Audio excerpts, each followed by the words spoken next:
মারা গেছে রমজান ঈদের 2 দিন পরে। মা মারা গেছে কত রমজানে? 2 দিন পরে, রমজান ঈদের 2 দিন পরে। রমজানে ঈদের 2 দিন পরে। আর বাবা? কুরবানি ঈদের দিন। কোরবানি ঈদের দিন। মানে দুইটা ঈদকে কেন্দ্র করে মা বাবা দুজনকে আড়ালে।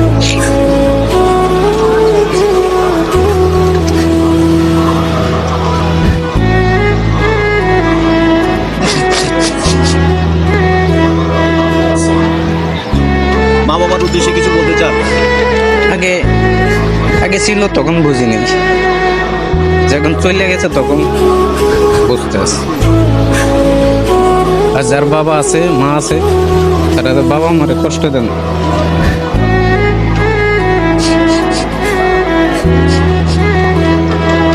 বাবা মা চলে গেলে কেমন লাগে?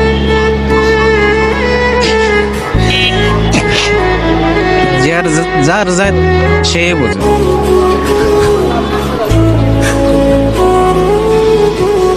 আপনার বাবাও নাই মাও নাই? আপনার স্ত্রীর মাও নাই বাবাও নাই? মা আছে বাপ। এটাই আপনার কষ্ট?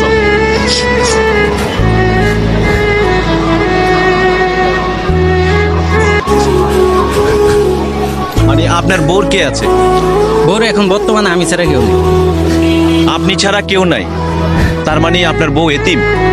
এতিম বাপ তো নাই স্যার, বাপ ছাড়া এতিম না। এই মানুষটারে কই পেলেন আপনি? আল্লাহ মিলিয়ে দিছে। সেই বউকে চালাতে আপনি রিক্সা নিয়ে বেরোয়েছেন, এবং রিক্সাটা আপনার প্রিয় বন্ধু, যে রিক্সাটাই আপনার সংসারটাকে শান্তিতে রাখছে, সুখে রাখছে। জি। আপনার চোখে টলমল জল।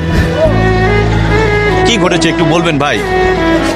জীবন ভাই, আমরা একটু কথাটা শুনতে চাই। আপনি কান্না করতেছেন, একটু যদি আমাদেরকে বলেন আপনার কি ঘটেছিল একটু বলবেন?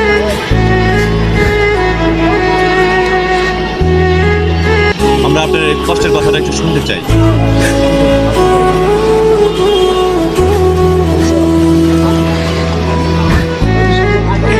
তারও বাপ নেই, আমারও বাপ নেই। আমার বাপও নেই, মাও নেই। জিয়রন ভাই, আসেন নামেন, আমরা আপনার সাথে একটু চা খাবো। আমরা বুঝতে পারি না যে আপনার ভিতরে এত কষ্ট রয়েছে, দুঃখ রয়েছে, যে যখন আপনি বলেছেন আপনার বড়ও কেউ নাই আমারও কেউ নাই, এই কথাটা শুনে আসলে আমারও মা বাবা দুজন কেউ নেই। যার মা বাবা নাই তার মতন দুঃখী, তার মতন কপাল পোড়া এই দুনিয়াতে মনে হয় আর কেউ নেই। কারণ মা বাবা পাশে থাকলে কতটা মানে আনন্দে থাকা যায়, যার নাই সে ছাড়া অন্য কেউ এটা ফিল করতে পারবে না, বুঝতে পারবে না। মা বাবার উদ্দেশ্যে কিছু বলতে চান? আগে জিয়াউর রহমান ভাই, আমরা আপনার মোবাইল নাম্বারটা দিতে চাচ্ছি ভিডিওতে। যদি আপনাকে যদি কেউ বিদেশের থেকে কেউ যদি সাহায্য সহযোগিতা করতে চায়, আপনি কি নিতে চান? না, আমি এখন পরিশ্রম করতে পারি ইনশাল্লাহ, যদি আল্লাহ চালাইবো আমারে। আমি রিক্সাটা কিনছি, চালাইবো, আল্লাহ চালাবো, কেউ দেওয়া লাগবে না। আমি চাই না কারো কাছে। যারা সহযোগিতা চান না, না, আমি দোয়া করলেও। দর্শক, এই ভিডিওটা যে যেখান থেকে দেখছেন, আপনাদের কাছে রিকোয়েস্ট থাকলো যে এই ভাই রিক্সা চালকের যে ভাই রয়েছে জিয়াউর রহমান ভাই, তার জন্য দোয়া করবেন। তার দুনিয়াতে কেউ নাই, তার বউরও দুনিয়াতে কেউ নাই, তারা দুজনেই স্বামী স্ত্রী এতিম। এবং এই ভালোবাসার দুই মানুষটির জন্য, দুজন মানুষের জন্য আপনারা সবাই দোয়া করবেন, যারা তারা সুখে শান্তিতে সংসারটা সুন্দরভাবে চলতে পারবে। কারণ হাওয়ার উপরে চলে, আপনাদের দোয়া এবং ভালোবাসাটা তার দরকার। কারণ হলো এই হাওয়ার উপরে চলতে গিয়ে অনেক দুর্ঘটনা ঘটে, কারণ তারা সেই জন্য সুস্থ থাকতে পারে এবং ভালো থাকতে পারে। দর্শক, ভালো থাকবেন, সুস্থ থাকবেন, আল্লাহ হাফেজ।